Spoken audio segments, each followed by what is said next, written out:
Sí, sí, sí. Igual no es nadie que...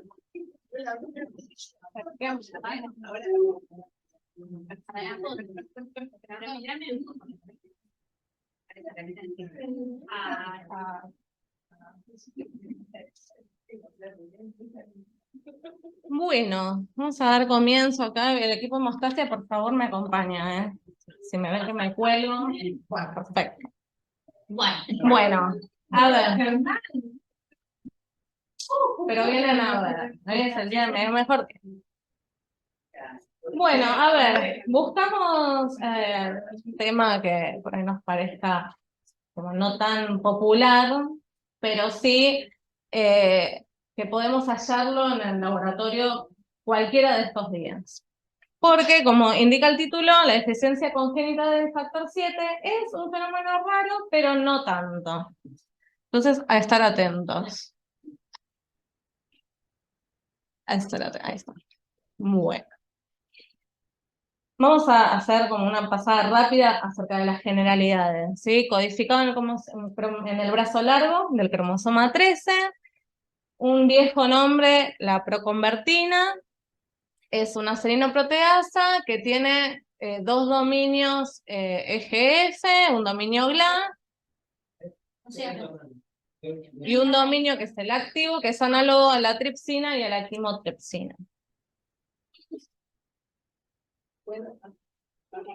Es dependiente del ciclo de óxido-reducción de la vitamina K, es un factor K dependiente, con síntesis exclusivamente hepática, con una vida media muy corta, entre 4 y 6 horas, con lo cual, por ejemplo, nos empiezan a dar vitamina K, es de los primeros factores que nos van a caer, ¿sí? Que nos van a tocar el TP.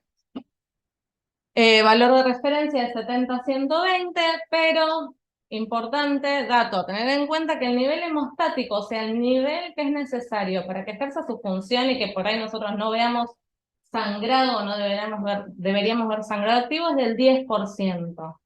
¿Sí? O sea, manejamos un valor de referencia teórico, pero en realidad el valor hemostático es aproximadamente el 10%, entre el 10 y el 20% dicen algunos autores.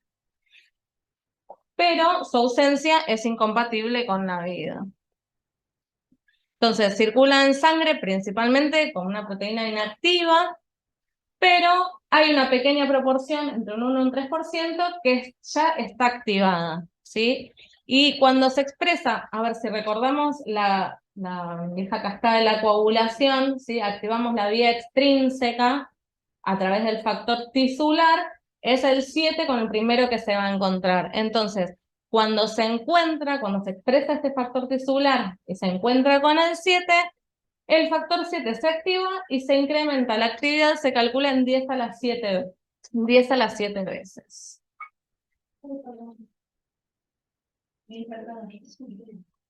Entonces, como dijimos, la principal vía es por activación del factor tisular, pero también va a interactuar con otras proteínas de la coagulación. El 9 activado, el 10 activado, el 12 activado y la trombina. Esto es un poco analizando el nuevo modelo, que ya no es tan nuevo, pero es lo que sucede más en la realidad, que es el modelo celular. Vemos que participa, ¿sí? de la fase inicial, ¿sí? Es de lo primero que vamos a activar, desde donde vamos a activar la coagulación. Entonces, el factor tisular, junto con el 7, nos va a gatillar va a activar los factores 9 y 10, y es el 10 activa trombina y se propaga y se amplifica la coagulación. Bueno, todo muy lindo hasta que nos llega un problema. Entonces, deficiencias, como en otras cosas, podemos tener de tipo adquiridas o de tipo hereditarias. Adquiridas puede ser a nivel, por ejemplo, medicamentoso, como anticoagulantes, otros fenómenos de falta de vitamina K, o una enfermedad hepática grave, ¿sí? Por las características del factor. Con respecto a una deficiencia de tipo hereditario congénita, volvemos a que se produce por alguna mutación en el cromosoma 13, es de herencia autosómica recesiva, y tiene penetrancia variable, ¿sí? Con lo cual, después lo vamos a ver un poco más en detalle, esto va a significar que no todos los genotipos se van a corresponder con el mismo fenotipo, ¿sí? Ahora después lo vemos. Dato, porque por ahí lo ven por ahí, también en su momento se llamó enfermedad de Alexander por el descubridor del fenómeno. Entonces, ¿por qué trajimos este tema? Porque es el desorden hemorrágico congénito raro de la coagulación, pero es el más común, ¿sí? Dentro de los fenómenos hemorrágicos raros, es el más común, con una prevalencia global de 1 en 500.000, ¿sí? 1 en 500.000 frente, por ejemplo, a una hemofilia, que es la prevalencia es de 1 en 5.000 o 1 en 10.000, ¿sí? Una hemofilia, o sea, este es 1 en 500.000, pero cada tanto nos aparecen. Entonces tenemos defectos cuantitativos o cualitativos, ¿sí? Dependiendo si está tocada la actividad junto con el antígeno o si es un problema solo de función, pero a nivel antigénico está bien. Y lo que hablábamos antes, la heterogeneidad clínica, en donde genotipos idénticos provocan distintos fenotipos. Entonces, en general, solo los individuos homocigotos o heterocigotos compuestos, o sea, que presenten más de una mutación o variante, van a desarrollar una manifestación hemorrágica. ¿Sí? Los heterocigotos suelen permanecer asintomáticos y por esta razón es mucho más importante este defecto en familias cosanguíneas, ¿sí? Entonces, repasamos el camino. Las mutaciones nos van a llevar a la formación de un factor 7 estructuralmente anormal, que nos va a generar una secreción disminuida o solamente una función disminuida. Otra cosa a tener en cuenta es que el gen del factor 10 está muy, muy cercano al gen del factor 7. Por lo tanto, muchas veces encontramos defectos combinados de estos dos factores.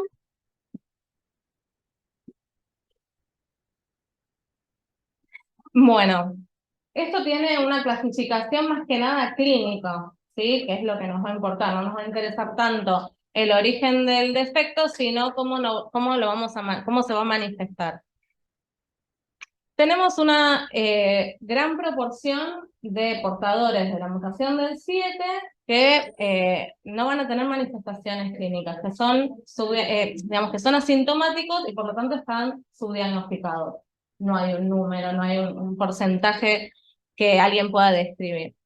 Después tenemos la mayoría de los casos con manifestaciones leves, que son, va a estar diagnosticado más tardíamente porque van a ser manifestaciones de pequeñas hemorragias mucocutáneas.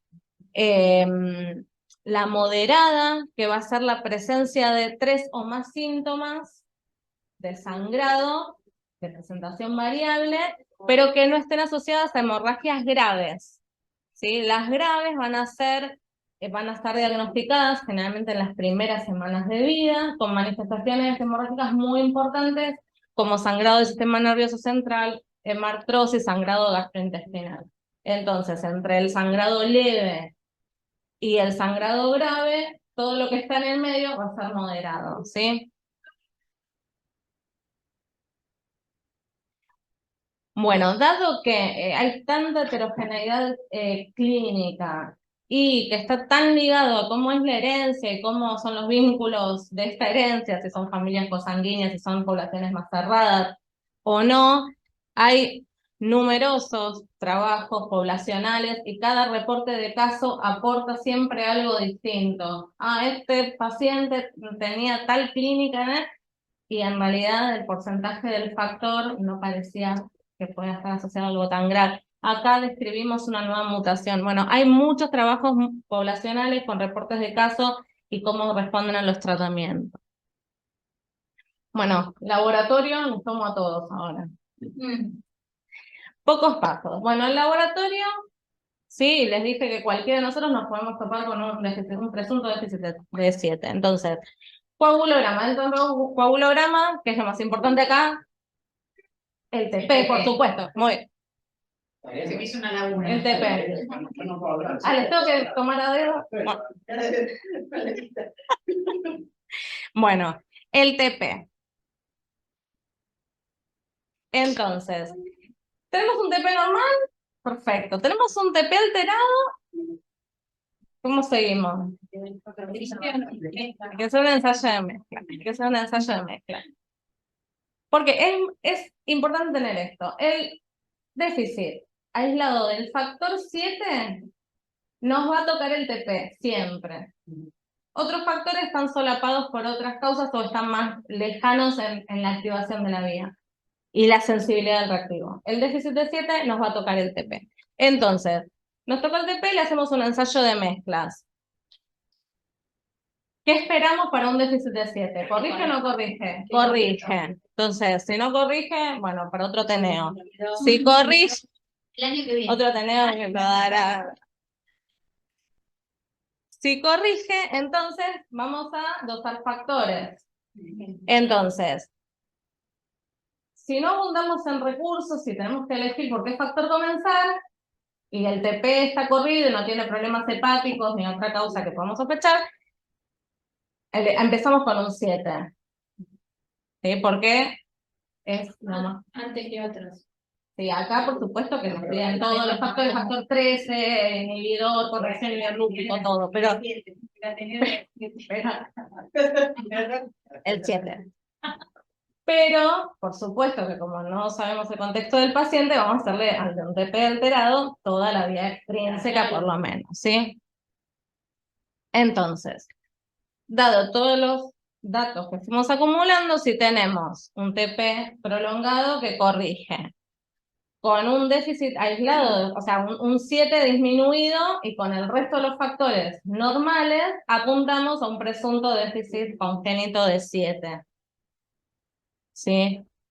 Como todas las pruebas estas de hemostasia, siempre se confirma en una segunda muestra. Entonces, hasta ahí estamos y podemos llegar a un diagnóstico si esto es confirmado.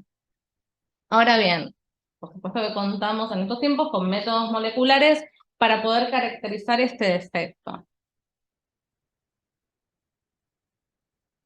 Bueno, esto no se lee, yo ya sé que no se lee. Acá te indica el tipo de mutaciones que se encontraron asociadas a los déficits hereditarios, y esto representa los distintos sitios del gen donde estaban esas mutaciones. Así que, dado esto, lo que se aconseja para caracterizar este defecto es realizar la secuenciación completa. ¿Sí? Utilidad, bueno. ¿Eh? No, quería preguntar. ¿Utilidad? Sí, el fondo, la amarillo. Sí. ¿Tiene como grupo de riesgo después que? No. Eso parece que Eso te dejamos. Ay, te lo averiguo. No, en realidad, más que para ir conociendo, y en realidad se asocia solo a pedirlo por un diagnóstico prenatal, un consejo genético, ¿sí? Reservado para familias que ya tengan una historia de sangrado, porque si no, vos no sabés, ¿sí? Pero bueno, se aconseja seguir el estudio solo a nivel prenatal o, bueno, alguna planificación. Hasta el momento, más de 250 mutaciones. En general son sustituciones de pares de bases, mutaciones sin sentido y de mutaciones en sitios de splicing. Hay casos de lesiones totales o parciales y duplicación. Perdón, vamos a hacer una pregunta. Sí. ¿El porcentaje de posibilidades es de aparición o es de cómo quedan los factores?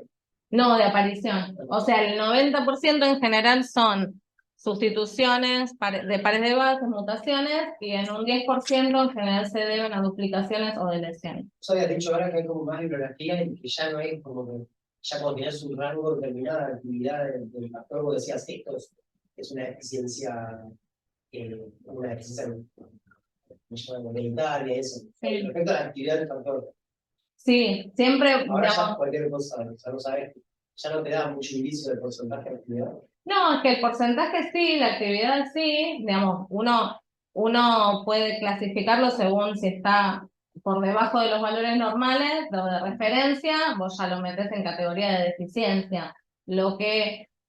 Y por eso es algo que es parte, digamos, de la conclusión que uno desde el laboratorio, desde cualquier laboratorio, tenemos chance de acercarnos bastante al diagnóstico.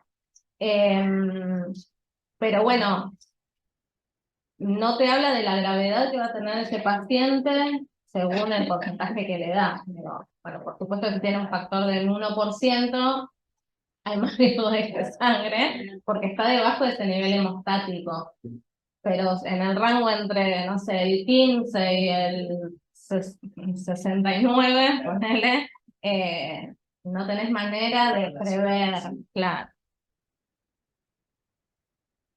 Bueno, esta es una página, de modo así como para mostrar un poco que es una página en donde, entre otras cosas, tenés chance de, bueno, ves el gen y te relacionan según la posición de este gen, el tipo de mutaciones que estuvieron hallando, ¿sí? Entonces, por ejemplo, en el propéptido, todas las rosadas, no sé, en este sitio están todas las celestes, y lo que está en rojo es como si fuese el aminoácido que está tocado. Entonces, vos tenés chance de hacer clic, entrás, por ejemplo, agarremos una de ejemplo, y te da el detalle del tipo de mutación que es, bueno, te hace como una descripción más de la ubicación del gen, y después te aparecen la cantidad de casos que hay publicados y dónde están publicados.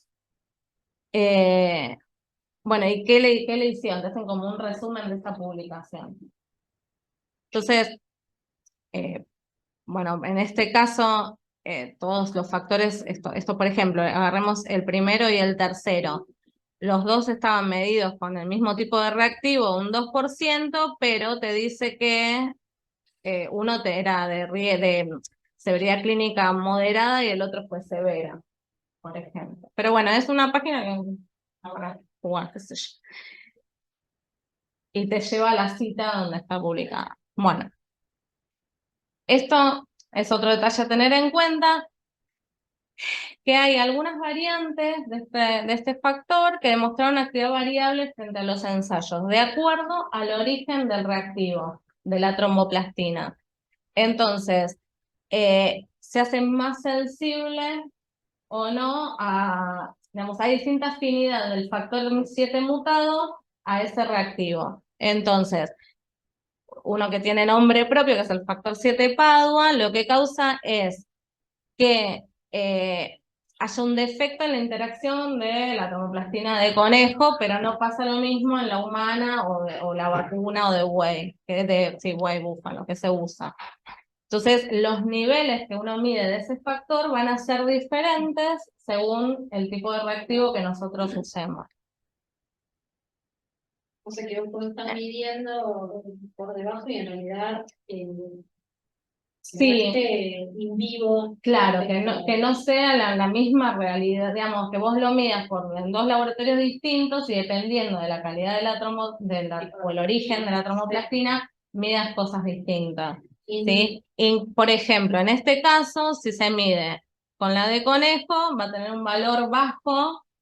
Si lo haces con tromoplastina humana, va a tener un valor no tan bajo, Claro. así decía el reporte, y si lo haces con la de buey, puede llegar a ser normal. O sea, hay reportes de edad normal y en otros reportes de edad no tan baja. Y no aconsejan por ahí en una repetición, por ahí usar otra como una como para confirmar o como En realidad, a ver, si nosotros trabajamos con plastina humana, es de buena calidad en general, es raro que haya algún tipo de problema o que por ahí nos estemos comiendo esto.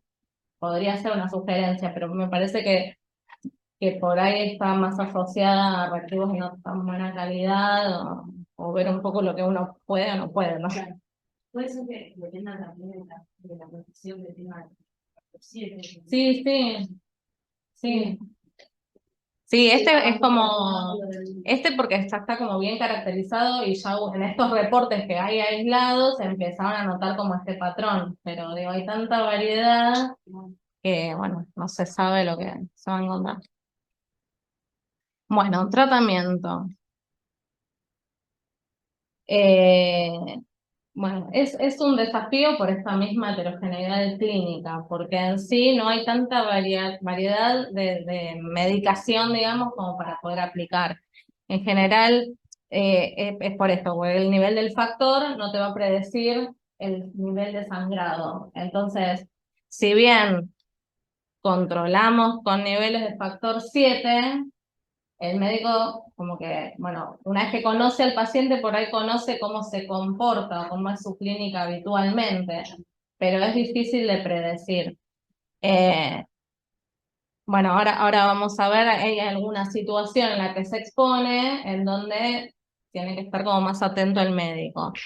Hay 2 estudios multicéntricos que como que aumentan el grado de evidencia, como van sumando, van recolectando casos y van viendo por ahí un patrón común frente a alguna mutación, pero no tanto.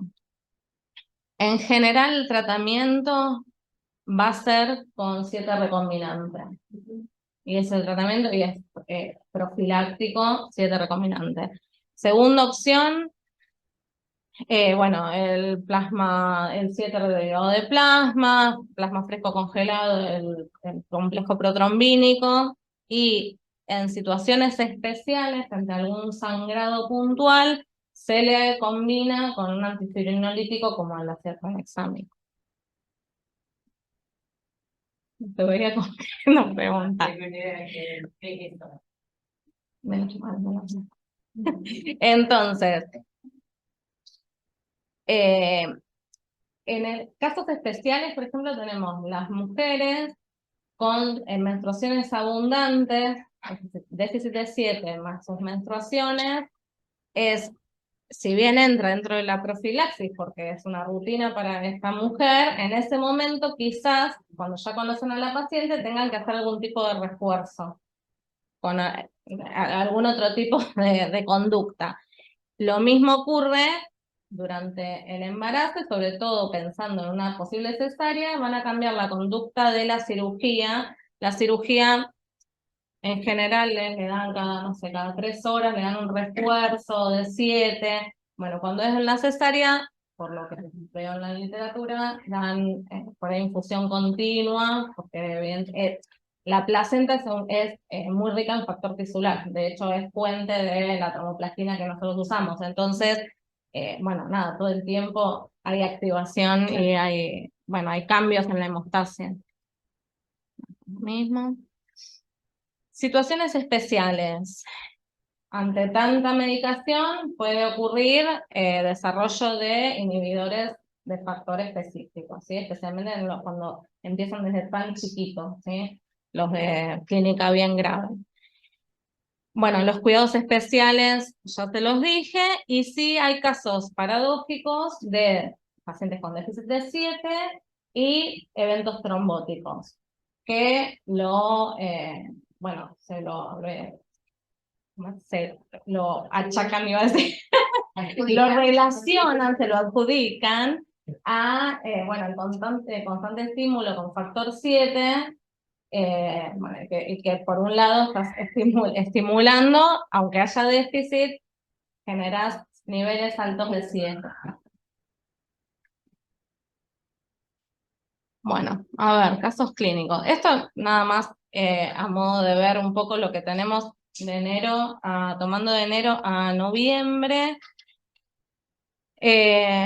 Hemos tenido de todos los factores 7 pedidos, más o menos la mitad fueron normales y la otra mitad no. Dentro de los déficits de 7 tenemos la mayoría, casi el 70% por causas no genéticas.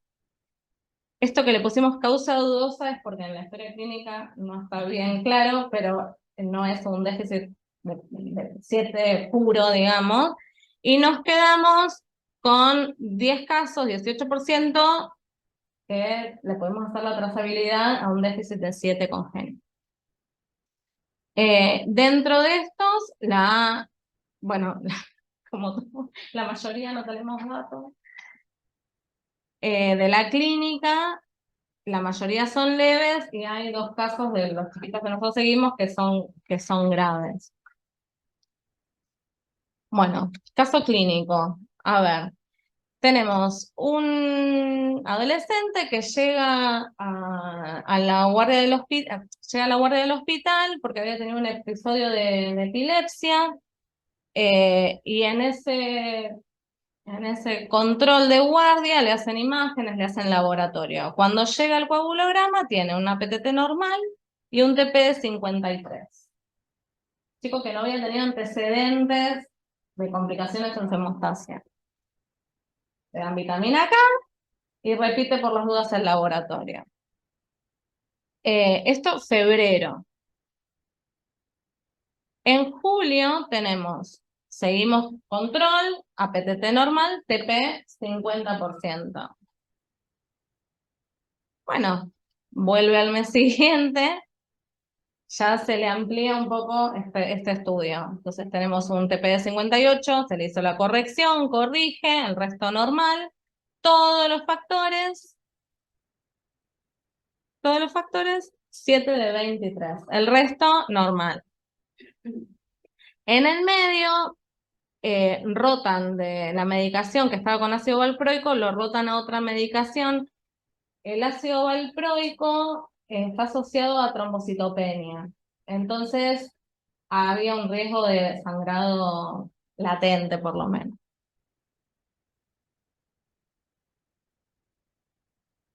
Esto era agosto del 19. Enero del 2020 se le repite a modo de control, permanece en más o menos en 19%, así que ahí como que terminan de confirmar este déficit de 7, el chico no tiene clínica, por lo tanto lo único que se da es pauta de alarma odontología, por los tratamientos que pueda tener el nene, y en un procedimiento puede haber algún episodio de alarma, y hoy por hoy se mantiene con esos controles anuales. Tiene más del 10%. Tienen más del 10%. No tienen clínica de adultos, fue un hallazgo por su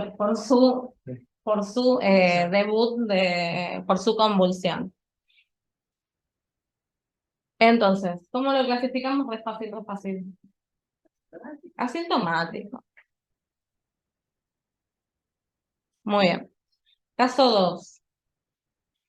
Esa es una muestra derivada. La historia comienza que en realidad el Hospital del Bicentenario se lo derivan a su vez con una cefalea, una hemiparesia del lado izquierdo. Bueno, le hacen todos los estudios, no tenía otro tipo de manifestaciones. Laboratorio de ingreso, TP16, rinde 4,5. ¿Qué puede sospechar el médico?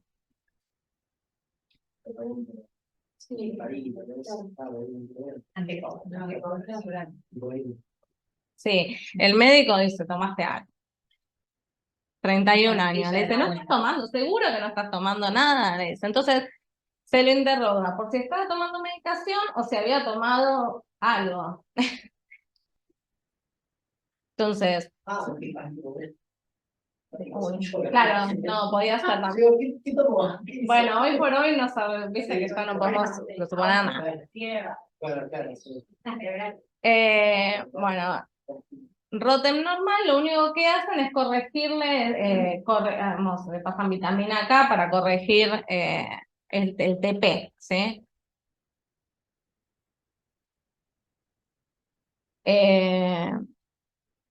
Bueno, nada, le siguen haciendo estudios, pero la angiografía no se la hacen por riesgo de sangre. ¿Por qué sospecha? ¿Por qué le hacen el rostro? Sospecha intoxicación. Por el TP, lo empiezan no, el tipo no se sentía muy bien, me parece, porque estaba así con una cefalea, habían pensado en una CB. Toman uno para atrás. Eso que estaba fuera de la Sí, algo. Y una que se está con el pareja. Posadito. Que se bien como estaba. Pero, El paciente sí, no estaba como del todo, estaba con una hemiparesia, con un dolor una cefalea muy fuerte. el tipo de Lo chocolate decía que empiezan a no. estudiar. No, el tipo parece que siempre dijo que no. El No sé, médico que no lo sabe, averiguamos. no tiene y no va a pensar que tiene un déficit de 100, entonces piensa que tomó algún anticoagulante, algo que... No, aparte como con Pero ese bueno, cuadro, como con ese cuadro, no sabía. Por aquí, ¿qué? Tiene un Sí, ni hablar. Ni hablar. Sí, sí, obviamente, pero aparte me imagino que en la guardia por cualquier cosa le deben interrogar, porque La última que vinimos fue una intoxicación con la bandina. No sé qué tiene. o se vapor. Bueno, Y ahora está bueno, pero por ahí tenía que desinfectarse. claro. Bueno, el tema es que nos llega al otro día la muestra con pedido de TP a PTT 5 y 7.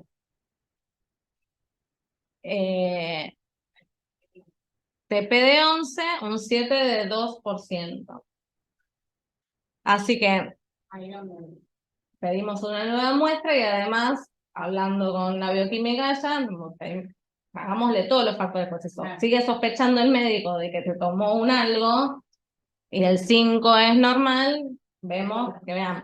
Pregunta, Paz. El 5 se lo hacen sin indicación previa de la FEAM. Pueden pedir Es lo que nos llega a nosotros desde el Bicentenario. Ah, Sí, claro. Pero Igual no sé.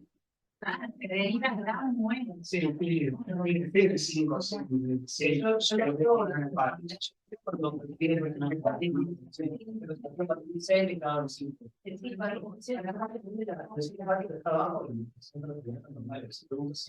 Un filtro para eso. La verdad no sé, vos sos el que más sabes si el historial. No, que diga otra vez. Sí, Sí, patrocina para- si lo hubo alguna vez. Ese cambio mandaba a sus pacientes que estaban interesados en tener rápido el resultado de 5, porque el paciente es complicado. Le llegan de todo el hospital y el protocolo 5 Lo piden como parte de una rutina, tienen su piden ya planteado y te piden todo. Y el patología, ¿verdad? Bueno, pero por encima del patrón como 2 por guardia, por ahí no es que hicimos un para lluvia que venga la pantalla, no, salen todos los días. Sí, no subimos 5, sí, solito. Le sirvió. Eso igual no te, claro, sí, nos sirvió como para ver, bueno, a ver si van por el lado del anticoagulante oral o de una intoxicación o algo, bueno, el 5 está bien, así que podría estar, todavía estaba en carrera, digamos, esa hipótesis. Así que nos derivan a los 3 días, creo que fue un viernes y un lunes, una cosa así, nos derivan desde la nueva muestra, se le agregaron todos los factores, pero claramente, ven lo que hablábamos de cómo se toca el TP, todo lo demás hermoso, y el 7, 1%, entonces confirma, nos pareció que estaba bajo. Entonces, ay, esta pregunta es buenísima. El paciente tuvo una hemorragia del sistema nervioso central a los 31 años, según refiere, porque eso no lo sabemos, fue el único cuadro hemorrágico grave que tuvo, y a los 31 años debuta con esta hemorragia y con el 1% del 7. Yo estaba pensando lo mismo. Requerido. No es completo, requerido. Capaz que asintomático me tuvo un trauma en la cabeza, algo, y ahí, al tener una pequeña hemorragia, empezó a salir. No, pero es muy bajo. De la situación que posiblemente. No hicimos hasta la solidaridad, no sé. Adquirido porque es el adquirido porque es el nosotros no tenemos una respuesta, pero quería. No, perdón.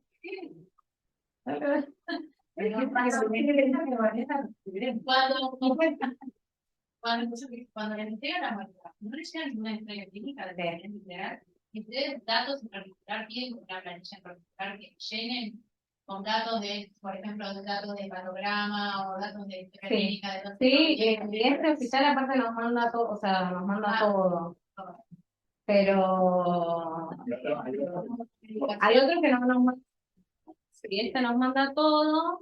Pero no te, lo que resumen de clínicas, no es que le piden como que llenen directamente determinados datos. no, no sé, una ficha mínima. Pero tiene una ficha. Sí, con 2 o 3 datitos. Pero bueno, en general pedimos y la registramos en todos los datos. Igual está bueno, estaba mirando a ver si había contestado la bioquímica. Ahora.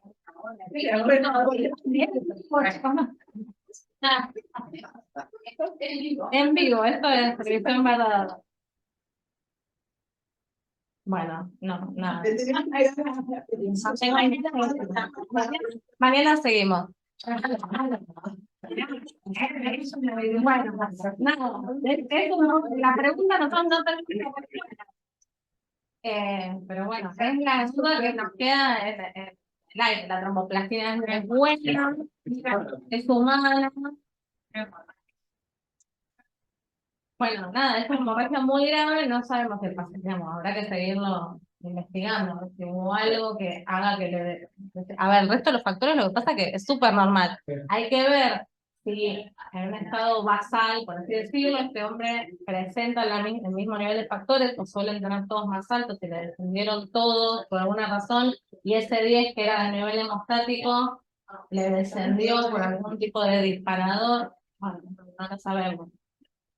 Pero bueno, este hombre supongo que van a tener que empezar a tener alguna No, y aparte, esta clínica grave se suele manifestar los primeros años de vida, mismo, o sea, como raro. Pero la hemorragia está chequeada. Está chequeado.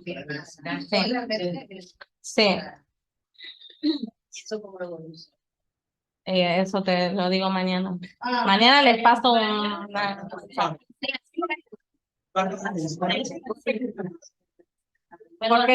Porque nos usaron solo para hoy, ¿no? Antes de los principios Nada. y de hecho nada. No sabemos. Te van a decir ahora esto que me interesó esto de la económica. Sí, está re bueno. ¿Eh? Ahora de esto de económica no. No. No, te hacen alguna. No. Bueno, ya entonces lo hacemos. No, está bueno, bueno, el secuenciador cuando haya hay que explotarlo para todo. Lo que pasa que es eso, por ahí. algún lado hacen, por ejemplo, el cruce que tiene este secuenciador, solían hablar de esa económica es Para las graves. ahora voy a leer un convenio. Dale con Ana. Bueno, pasen una hoja con ideas. No, esperen, les voy a decir algo. Ah, no, peor lo del coagulograma, porque el paciente originalmente venía del hernia tibia de Rafael Calzada. Le habían hecho un coagulograma normal. Lo derivan en este transcurso al Bicentenario, cuando lo terminan de evaluar, y ahí le hacen un coagulograma y era anormal. Y ahí llega la muestra, o sea, venía de, no sé qué ese coagulograma normal capaz se explica porque capaz hasta este momento agudo no tenía, claro. Sí, quizás estaba a nivel hemostático y no saltó en el laboratorio, vaya a saber por qué, no sé, no vamos a hablar de un laboratorio que no conocemos, pero bueno, venía con un dato normal de coagulograma.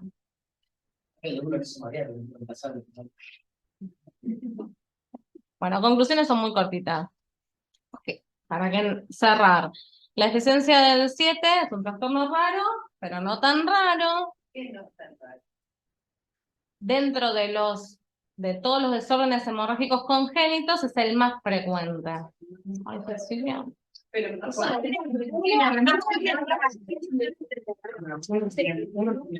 En 2000, o sea, es raro, es baja la prevalencia, pero puede aparecer. Digamos, si empezás con el sesgo de tiene clínica, bueno, puede aparecer. El nivel... son raros, ese es el menos malo. Claro, de los raros es el menos raro, porque un déficit raro. Hemofilias y después tenés los demás déficit y bueno, dentro de los raros, serían todos estos, el 7 es el menos raro. Es el más prevalente de los Claro. Ay, divino. Gracias por venir. Gracias por venir. Bueno, presenta heterogeneidad clínica, así que en realidad no nos va a decir mucho, aunque monitoreemos con el factor, es dependiendo de cada paciente. Y esto por ahí, lo que hablo por ahí con ustedes, que aunque sea un laboratorio, pongo de mediana complejidad porque a nivel, aunque no, para nosotros es frecuente realizar un dosaje de factor, no es frecuente.